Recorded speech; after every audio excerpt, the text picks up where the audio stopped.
सभी को नमस्ते। मैं थोड़ा जल्दी वाइंड अप करने की कोशिश करूंगा क्योंकि हमें काफी टाइम हो गया।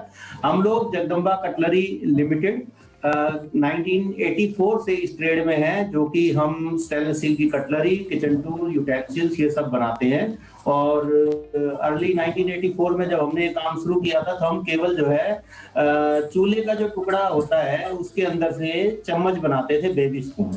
फिर हमने फोर्क शुरू किया और फिर हमने नाइफ शुरू किया और फिर आगे एक्सपोर्टर्स को सप्लाई की, फिर एक्सपोर्ट में देने लगे। और एक्सपोर्ट में देने के बाद में भी चैलेंजेस आते रहे, तो कभी हम ब्रांड्स को देते हैं तो कभी होलसेलर को देते हैं। तो अभी हम लोग थोड़ा सा एडवांस स्टेज में रिटेलर्स के साथ में काफी काम करते हैं, इंटरनेशनल रिटेलर्स के साथ में, और कंप्लाइंस सब हम लोग पूरे करते हैं। और इंडिया के अंदर में हम लोग जो है मॉडर्न जो ये रिटेल स्टोर्स हैं इनको सप्लाई करते हैं और डिस्ट्रीब्यूटर्स के थ्रू करते हैं। और एक ऑनलाइन हमने अपनी वेबसाइट बनाई है जिसको हम प्रमोट करते हैं sriandsam.com के नाम से। तो जो भी दोस्त मेरे यहाँ मुझे सुन रहे हैं, मैं थोड़ा सा उनको कहूँगा कि वो अपने ट्रेड की जो भी प्रॉब्लम्स हैं उनको लिख ले। बहुत सारी प्रॉब्लम आज की डेट में है और उन सब प्रॉब्लम्स का जो सॉल्यूशन मुझे समझ आता है वो थोड़ा सा मैं आपको आइडियोलॉजी बताता हूँ। उससे पहले सबसे बढ़िया बात जो है ना मुझे याद आ रही है कि ग्रोथ किस चीज में है। हम लोगों को आज लग रही है जो हमारा आज का एजेंडा है वो है ग्रोथ इन स्टेनलेस स्टील। तो ग्रोथ किस चीज में है? ग्रोथ केवल उस चीज में है जो परमात्मा का काम है, जो भगवान का काम है। अगर हम देने की इच्छा रखेंगे तो 100% ग्रोथ आएगी।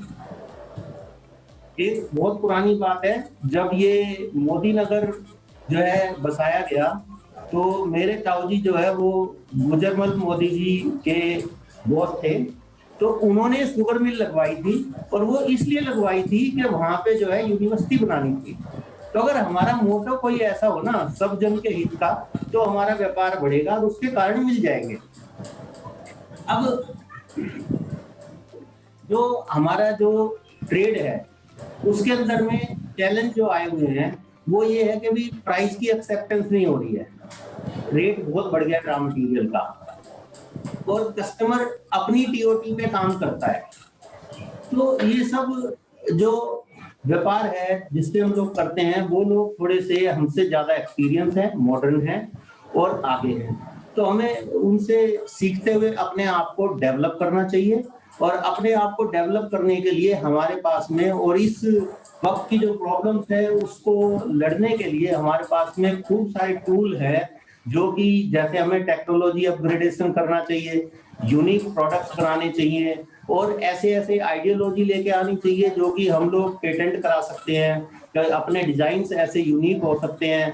तो इस तरह की जो चीजें हैं वो हमारे को सर्टेनली जो है ना आगे लेके जाएंगी और हमारी जो प्रोडक्शन है वो सिस्टम, जैसे कि इंडस्ट्री इस टाइम जो है ये सबसे पहले इंडस्ट्री 1 चलता था जहां भाप का इंजन, फिर उसके बाद जो है इलेक्ट्रिकल मोटर, इंडस्ट्री 2, फिर इंडस्ट्री 3 और इंडस्ट्री 4। आज की डेट में जो इंडस्ट्री है जैसे कि मान लो ऑटोमोबाइल सेक्टर है या अप्लायंसेज है जो कि हमारे बहुत ही नजदीक है, इंडस्ट्री 4 पे आ चुके हैं जहां की ईआरपी सिस्टम जो है वो एआई के साथ जोड़ के और मशीन अपने आप ही डिसीजंस ले लेती है, मशीन के अंदर दिमाग है। और हम लोगों की इंडस्ट्री अभी काफी पीछे है। तो हम लोग कहीं ना कहीं अभी ऑटोमेशन, रोबोटिक पे भी आने में स्ट्रगल कर रहे हैं। तो इसके अंदर में हमें बहुत जल्दी आगे बढ़ना चाहिए और इसके लिए सबसे बढ़िया बात तो ये बड़ी बात तो ये है कि सबसे पहले हमें पैसे की जरूरत है और बहुत सारा पैसा चाहिए। जैसे कि मान लो मैं कटलरी और यूटेंसिल में काफी टाइम से काम करता हूँ और मेरे पास बहुत सारी मशीन जो है जर्मनी की, इटली की, चाइना की, ताइवान की हैं। उसके बावजूद मुझे लगता है कि बहुत सारा स्कोप है, हम लोग कॉस्ट को बहुत रिड्यूस कर सकते हैं अगर हम मान लो कि नई नई टेक्नोलॉजी को और अडॉप्ट करें।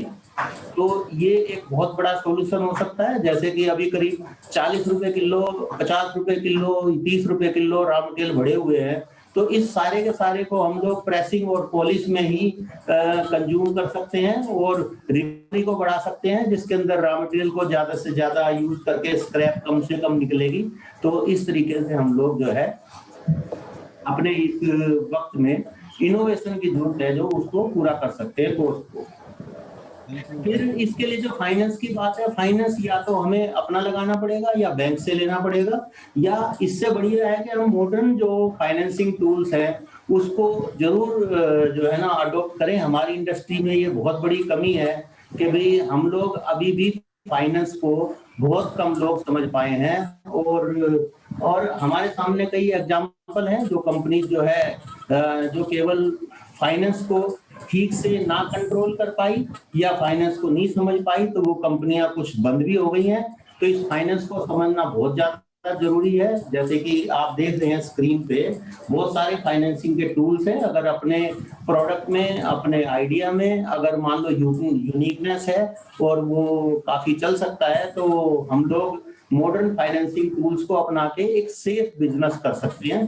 तो ये फाइनेंस को समझना बहुत ज्यादा जरूरी है। मैं जीतू भाई से कहूंगा कि फाइनेंस के मुद्दे को हम अगर अलग से ले लें और इसके लिए स्पेसिफिक प्रोग्राम्स रखें, जैसे कि आज का प्रोग्राम के अंदर में भी हमें काफी कुछ सीखने को मिला।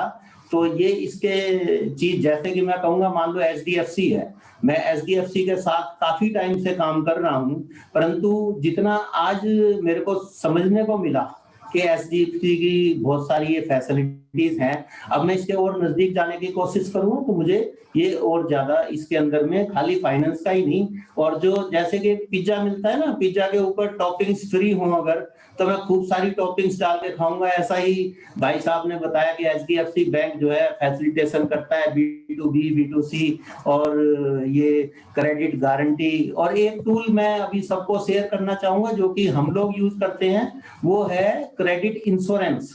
हम लोग डोमेस्टिक के उधार को भी इंश्योरेंस करवा सकते हैं, जो कि मैं करीब 3 साल से यूज करता हूं। और एक्सपोर्ट का तो है ही है, और उसके ऊपर एक चीज और है कि मान लो अब हमें मान लो वॉलमार्ट यूएसए को माल बेचना है, तो वो कहते हैं भी 90 डेज का हमारे को डीए चाहिए, या कारफोर है या कोई बड़े बड़े जितने भी स्टोर्स हैं, तो हम लोग उसमें भी बैंक की मदद ले सकते हैं।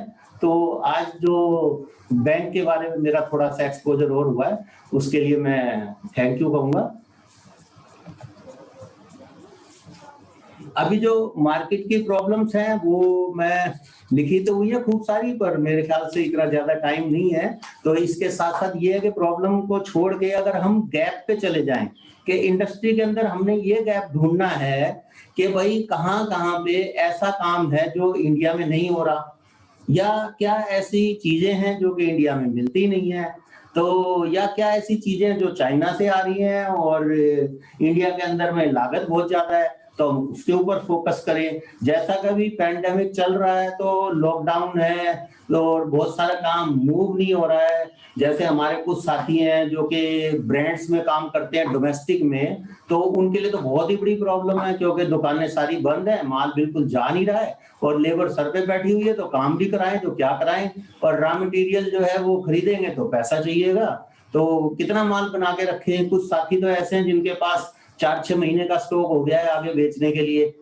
तो इस टाइम पे हम प्लानिंग कर सकते हैं, खूब सारी प्लानिंग कर सकते हैं, अपनी कैपेसिटीज को बढ़ाएं, या कि जो प्लांट है उसके अंदर मिनिमम पैसे लगा के जो है हम कैसे उसकी डबल कैपेसिटी बना सकते हैं या ट्रिपल बना सकते हैं, और मॉडर्न टूल्स ऑनलाइन, और आप लोग घर बैठे कैसे काम कर सकते। जैसे कि मैंने किया है, मान लो मेरे बेटे ने sriandsam.com पे काम करके और ब्रांड को जो है अच्छा इंडिया के अंदर में, भी पूरे इंडिया में किसी के भी घर में अगर कटलरी चाहिए तो होम डिलीवरी हो जाती है, कितना इजी हो गया है।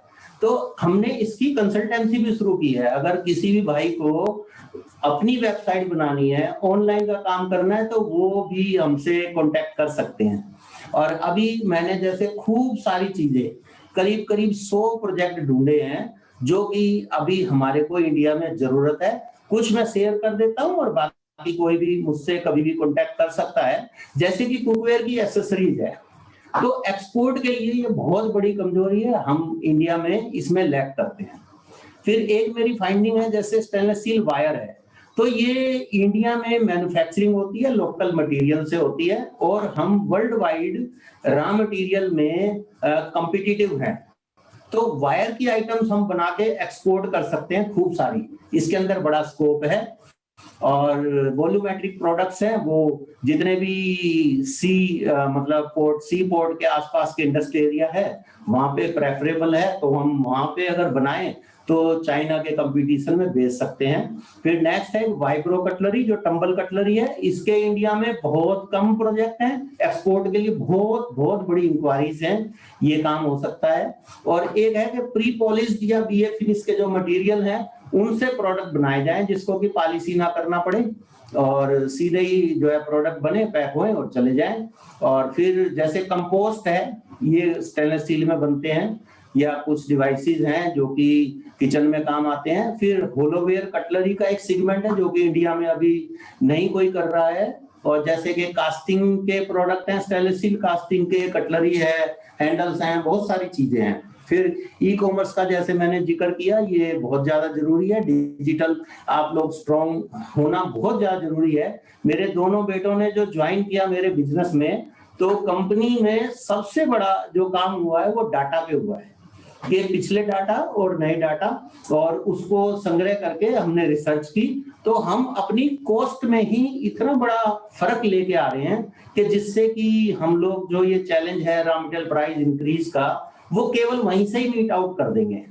हमारे यहाँ मीटिंग हुई थी जिसके अंदर की ये था कि भाई नए प्राइस कोई भी एक्सेप्ट नहीं कर रहा, कोई भी कस्टमर। तो फिर हमने कहा भाई आप बताओ क्या करोगे, सेल्स वाले भी बैठे थे। तो हमारे जो सीओओ हैं, जो कि प्लांट्स देखते हैं, सारे 3 फैक्ट्रीज हैं, उन सब के हेड जो है, उन्होंने कहा जी आपको कितनी जो है सेविंग चाहिए, कितना पैसा चाहिए। तो हमने अपना करीब करीब 8% के करीब का जो है ना टारगेट था कि कॉस्ट कटिंग हो जाए हमारा ऑन दी सेल्स। तो उन्होंने 8 का 8% कहते हैं मैं अचीव कर दूंगा। टोटल जो भी हमारे को मान लो कि कॉस्ट का लॉस हो रहा है रॉ मटेरियल इंक्रीज से, सैलरीज इंक्रीज से या चीजों से, तो वो उन्होंने ऑप्शंस काफी सारे निकाले। जैसे 150 आदमी एक जोन में पैकिंग का काम करते हैं, एक्सपोर्ट पैकिंग का, वो कहते हैं मैं ये काम 50 आदमी से करा लूंगा, और उन्होंने कुछ चीजें करके भी दिखाई। तो पॉसिबिलिटीज खूब सारी हैं और हमारा ट्रेड खूब बढ़ सकता है, और एक्सपोर्ट में खास करके, क्योंकि जो है अभी हमारे यहाँ पे बहुत कम फैक्ट्रीज हैं। जैसे कि मान लो कटलरी में ही मैं कहूँ, कप रोलिंग की फैक्ट्रीज केवल 5 है इंडिया में। अगर हर रोज की दुनिया में 5 लाख दर्जन कटलरी कप डाउन की जरूरत है, तो हम लोग इंडिया में 25,000 दर्जन ही बनाते हैं। तो बहुत बड़ा स्कोप हमारे लिए है।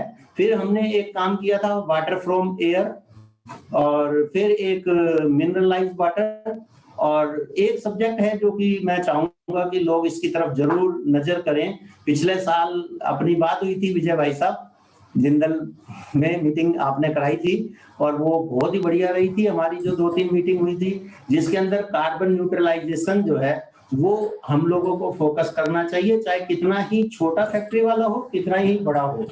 हम लोगों ने इसके ऊपर में जैसे पैकेजिंग पे कुछ काम किया है कि eco friendly packaging, recycled packaging, और स्क्रैप से कटलरी, बर्तन बनाना, वेस्ट से बनाना, तो मिनिमम वर्क करना, मिनिमम ऑपरेशन, मिनिमम पैकेजिंग, तो जितना कुछ हम बचा सकते हैं और अपने नेचर को बचाएं।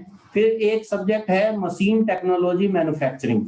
हमारे यहाँ पे जैसे कटलरी के लिए टेक्नोलॉजी नाम की चीज अभी मिलती नहीं है यहाँ पे, तो बहुत बड़ा स्कोप है। हमने कुछ मशीनें बनाई हैं, जैसे कि गोल्ड प्लेटिंग की है, सैंड ब्लास्टिंग की है, कप रोलिंग की है, या हाइड्रोलिक मशीन है, या फीडर्स हैं।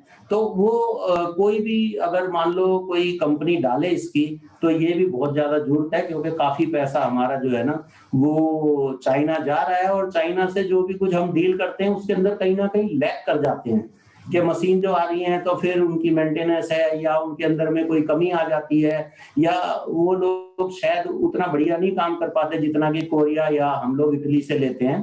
तो खूब सारे और भी प्रोजेक्ट्स हैं। तो आपका जो एक्सपीरियंस है उसको अगर आप शांत मन से बैठेंगे और कागज पे लिखेंगे, डायरी में लिखेंगे, तो खूब सारे प्रोजेक्ट और अपने प्रोजेक्ट के अंदर में इनोवेशन वो हमारे सामने आएगी। वो ही केवल हमें इस वक्त जो चैलेंजेस है उससे ऊपर उठने में मदद करेगी। और वक्त की जरूरत है कि हम सब लोग मिलें, बार बार मिलें, डिस्कस करें। और एक आइडिया मैंने और अपनाया कि जो इंडस्ट्री के हमारे मान लो के सीनियर लोग हैं जिनकी फैक्ट्री बड़ी है, 30-40 साल का एक्सपीरियंस है, पुराने हैं, ब्रांड है, एक्सपोर्ट है, तो उन लोगों को अपनी फैक्ट्री में वेलकम करना, उनको बुलाना एक दिन के लिए और पूरे दिन के लिए बुलाना और उसका जो है सम्मान करना और पूरी अपनी सारी बातें फैक्ट्री दिखा के अपनी बातें बता के हम क्या कर रहे हैं और लंच के बाद हम लोग उनसे सजेशन ले सकते हैं। तो ये मैंने पीछे किया था। अश्विन भाई A1 अप्लायंसेस से मेरे यहाँ पे आए थे और वो बहुत ही बढ़िया रहा वो दिन जो है, और उन्होंने जो दिल खोल के बातें मुझे बताई तो वो हमारे लिए एक रोड मैप बन गया कि हमें ऐसे काम करना चाहिए। तो आप वैसे दूसरा भी टूल देखो, मेरे को तो गुरु ने यही बताया, आप अगर किसी की भी तारीफ करोगे तो खुश हो गया, आपको 2 बात बताएगा, आशीर्वाद देगा ही देगा।